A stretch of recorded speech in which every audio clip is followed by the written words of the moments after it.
Salam sejahtera bagi kita semua. Shalom, damai di hati. Bapak, Ibu, Saudara dimanapun berada yang menyaksikan pelayanan firman Tuhan melalui channel YouTube Marturia Jemaat Bukit Kasih Girian Permai, wilayah Bitung 13. Perenungan firman Tuhan saat ini merupakan perenungan Gereja Maselihi Injili di Minahasa sepanjang minggu berjalan mulai tanggal 11 Mei sampai tanggal 17 Mei 2025 yang terambil dalam Roma 10 ayatnya yang keempat hingga ayatnya yang ke-15 dengan tema bulanan kematian dan kebangkitan Yesus Kristus mendorong orang percaya berdamai dengan segenap ciptaan Allah, dan tema mingguan percaya kepada Kristus yang bangkit, diselamatkan dan tidak dipermalukan. Namun sebelum itu, mari kita berdoa. Bapa kekal, Bapa surgawi, Bapa yang kami sembah di dalam nama Tuhan Yesus Kristus. Kami mengucap syukur dan berterima kasih kepadamu ya Tuhan, karena betapa besar cinta, kasih dan kemurahan-Mu dalam kehidupan kami. Hingga saat ini Engkau masih menganugerahkan kami nafas kehidupan, kekuatan dan kesehatan. Dan juga Engkau masih menganugerahkan bagi kami waktu dan kesempatan, di mana saat ini kami hendak membaca firman-Mu dan menjabarkan trilogi pembangunan jemaat. Dan kiranya ya Tuhan, Engkau menganugerahkan hikmat bagi kami semua, baik yang akan menyampaikan firman Tuhan maupun yang akan mendengarkan firman Tuhan melalui channel YouTube Marturia Gemim Bukit Kasih Girian Permai. Biarlah hikmat Tuhan akan menuntun kami agar kami mudah memahami dan mengerti maksud dan kehendak-Mu melalui firman Tuhan yang akan kami dengarkan saat ini. Dan terima kasih Tuhan Yesus, Kau juga mau berkati seluruh tim multimedia yang bertugas saat ini, agar kiranya ya Tuhan, semuanya boleh berjalan dengan segala baik. Ini yang menjadi doa permohonan kami di dalam nama Tuhan Yesus Kristus. Haleluya. Amin. Pembacaan Alkitab kita saat ini terdapat di dalam Perjanjian Baru, Roma pasalnya yang ke-10, ayatnya yang ke-4 hingga ayatnya yang ke-15. Bacaan ini dibawa judul Kebenaran karena Iman. Sebab Kristus adalah kegenapan hukum Taurat, sehingga kebenaran diperoleh tiap-tiap orang yang percaya.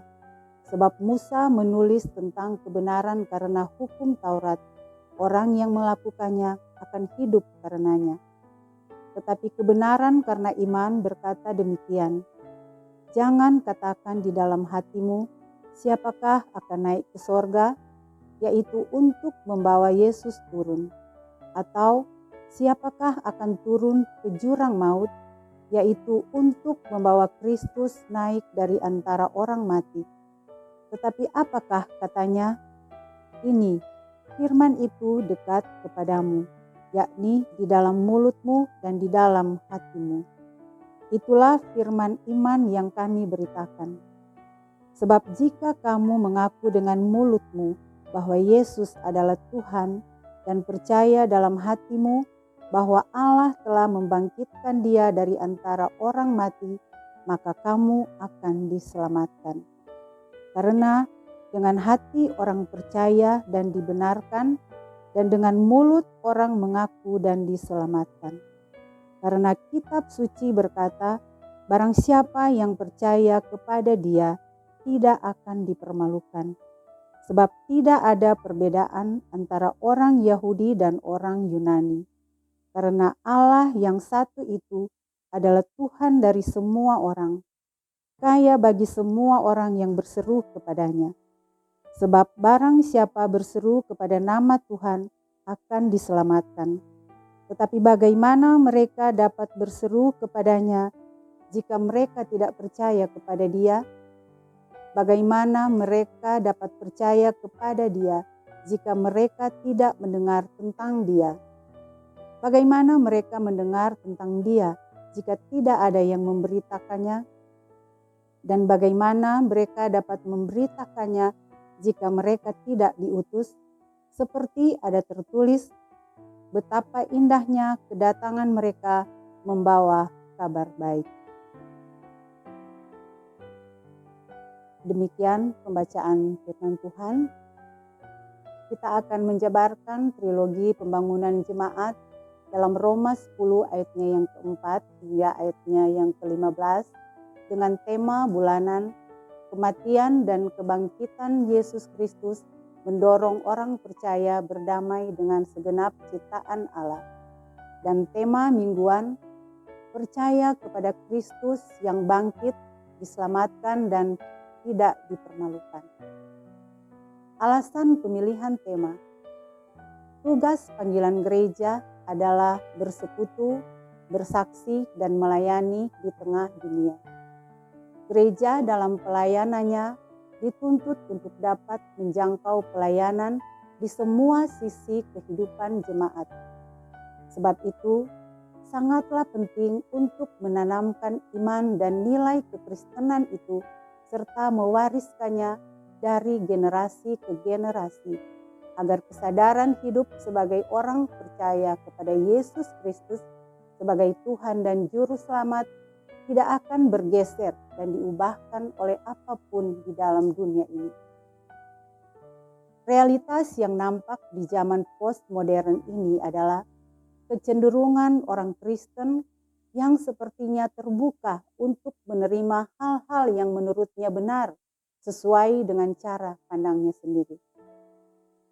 Tantangan lain ialah munculnya pengajaran dan sekte baru melalui media sosial yang beragam dengan tawaran yang terdengar menyenangkan, tetapi kemudian menyesatkan. Untuk itu, gereja perlu menampilkan jati dirinya, memperhatikan dengan serius pertumbuhan iman warga gereja dan terus hadir menyuarakan kehendak Tuhan Allah. Pengajaran gereja seharusnya senantiasa membawa kepada kesadaran jemaat untuk tetap percaya kepada Yesus Kristus yang rela menderita dan mati untuk menebus dosa umat manusia. Kebangkitan Yesus Kristus membuat orang percaya untuk terus mengandalkan Tuhan Allah dan menaruh harapan padanya. Tuhan Allah tidak pernah meninggalkan setiap orang percaya, sekalipun berhadapan dengan tantangan dan kesulitan, sehingga mereka tidak akan dipermalukan. Perenungan firman Tuhan ini dibawa tema percaya kepada Kristus yang bangkit, diselamatkan, dan tidak dipermalukan, menjadi perenungan kita sepanjang minggu berjalan ini. Pembahasan tematis, pembahasan teks Alkitab.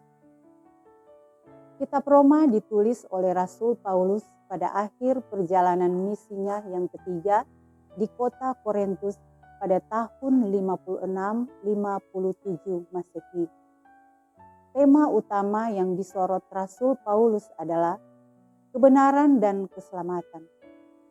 Kebenaran menurut Kamus Besar Bahasa Indonesia dari kata benar berarti sesuai sebagaimana adanya serta dapat dipercaya.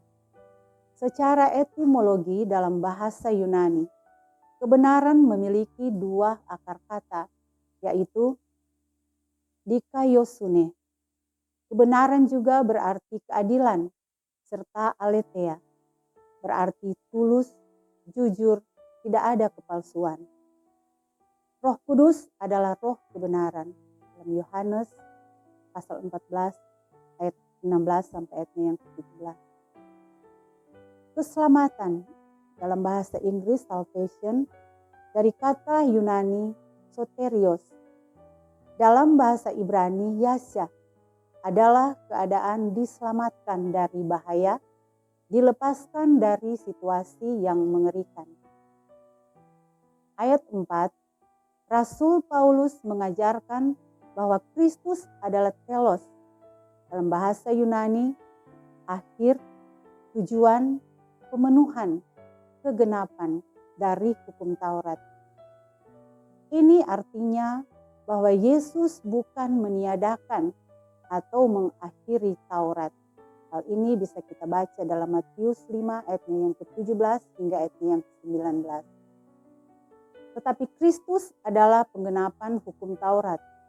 Kristus adalah tujuan dari kegenapan Taurat. Sebab Taurat bicara tentang Dia dan hanya Kristus yang dapat menggenapi Taurat secara utuh.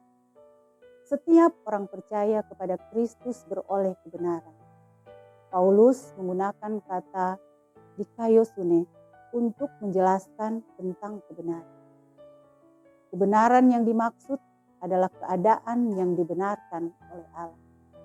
Dalam ayat 5, Rasul Paulus tidak menolak pandangan Musa tentang kebenaran berdasarkan hukum Taurat, bahwa orang yang melakukannya akan hidup karenanya.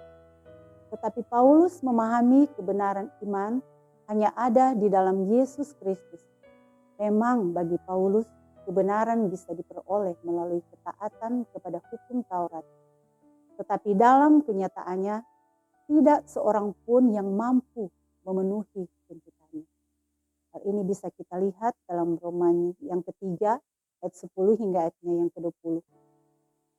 Walaupun banyak orang Yahudi mendirikan kebenaran mereka sendiri melalui ketaatan melakukan hukum Taurat, tidak ada seorang pun yang dapat berbuat baik sesuai dengan apa yang dituntut Tuhan Allah.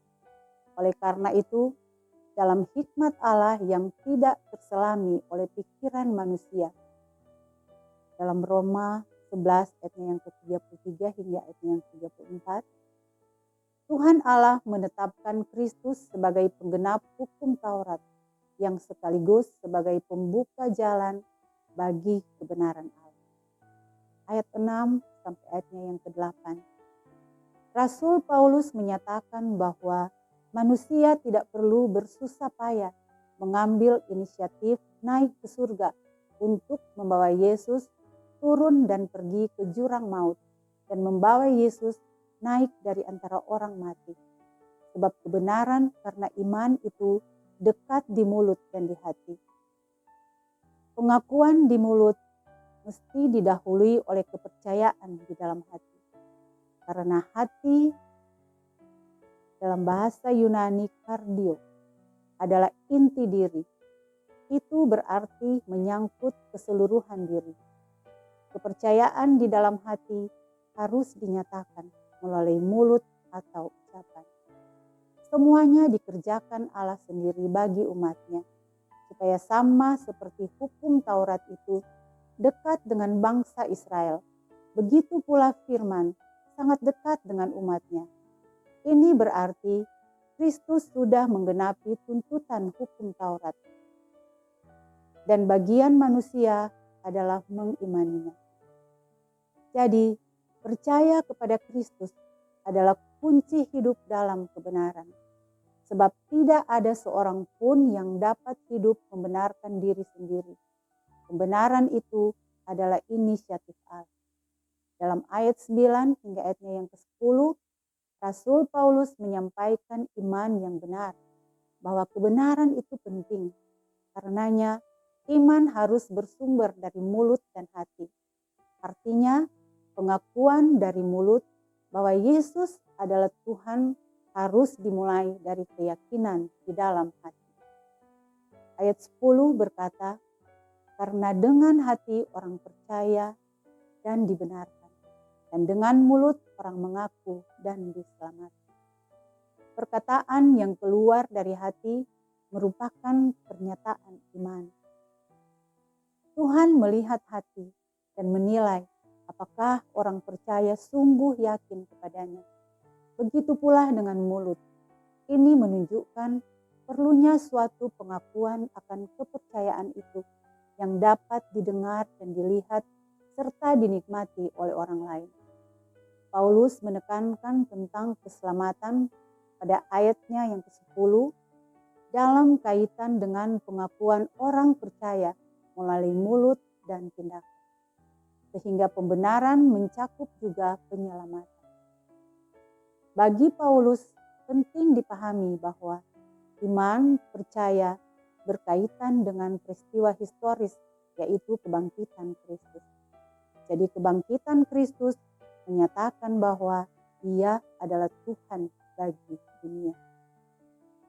Ayat 11 hingga ayatnya yang ke-13, Rasul Paulus mengungkapkan kepastian keselamatan berdasarkan iman dan didasarkan pada kebesaran kekayaan kemurahan Allah, bahwa orang yang percaya kepada Tuhan tidak akan dipermalukan. Mereka diselamatkan dan dibenarkan oleh Allah tanpa perbedaan. Tuhan adalah Allah untuk semua orang, bahkan kaya bagi semua orang yang berseru kepadanya. Keselamatan menjadi nyata karena pertolongan Tuhan bagi semua orang yang berseru kepada nama Tuhan. Jelas bahwa barang siapa yang berseru kepada nama Tuhan akan diselamatkan. Berseru bukan sekedar mengeluarkan kata memanggil nama Yesus. Sebab bukan setiap orang yang berseru kepadaku akan masuk ke dalam kerajaan surga. Matius 7 ayat 21. Tetapi menjadikan Yesus sebagai Tuhan dan Juru Selamat serta melakukan perintahnya. Ayat 14 hingga ayat yang ke-15. Di sini Rasul Paulus menekankan bahwa tidak semua orang menerima kabar baik. Persoalan di sini bukan terletak pada kualitas keselamatan yang diberitakan. Bukan pula pada kualitas kemurahan hati Allah, sebab Ia kaya bagi semua orang yang percaya kepadanya. Di sini persoalannya pada tidak ada pembawa kabar baik. Itu berarti berseru dimungkinkan jika orang itu lebih dahulu beriman. Beriman jika ia sudah mendengar. Mendengar jika ada yang memberitakan kabar baik.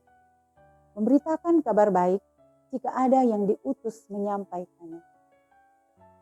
Ini berarti pula Allah menghendaki orang-orang yang percaya kepadanya menjadi utusan Injil. Persoalannya, apakah orang yang percaya kepadanya mau memberi diri untuk diutusnya? Inilah yang namanya keterlibatan diri dalam misi penyelamatan Allah. Hendaknya misi ini dipandang sebagai hak istimewa dan anugerah terindah dari Allah. Mengapa demikian? Sebab Allah bisa saja menyelamatkan umatnya tanpa melalui pemberitaan Injil, sebagaimana Ia sendiri menyelamatkan Paulus. Tuhan melibatkan manusia dalam proyek keselamatan di muka bumi. Karena betapa indah kedatangan mereka yang membawa kabar baik. Yesaya 52 ayat 7. Ini berarti bahwa kabar baik tentang Injil kasih karunia Tuhan Yesus diberitakan secara universal tanpa membedakan siapapun, karena semua adalah miliknya. Makna dan implikasi. Pertama, Yesus Kristus adalah penggenapan hukum Taurat, sehingga siapapun yang beriman kepadanya pasti menemukan hidup dan kebenaran.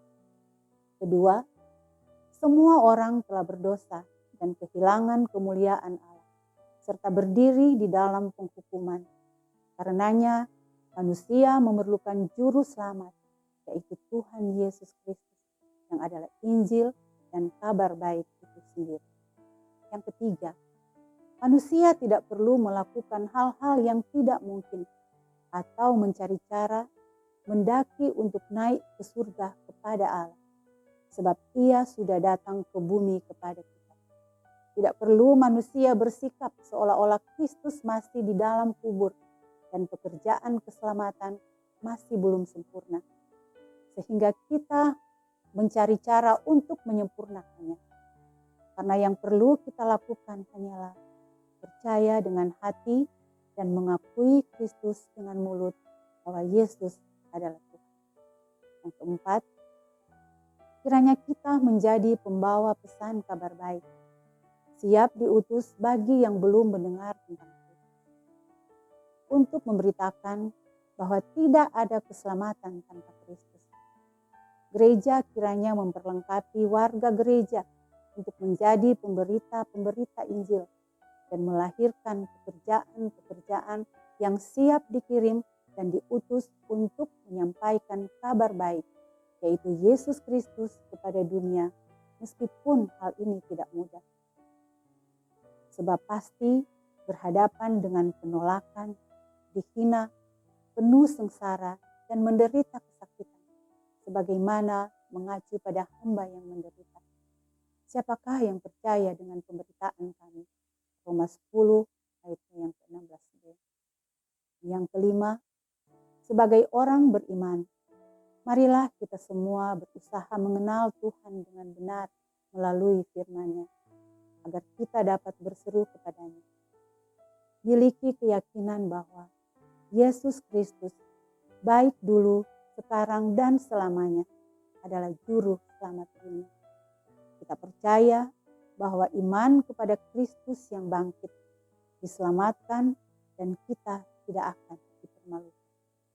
Dan yang keenam, sebagai orang percaya juga diingatkan untuk memiliki integritas dalam kehidupan.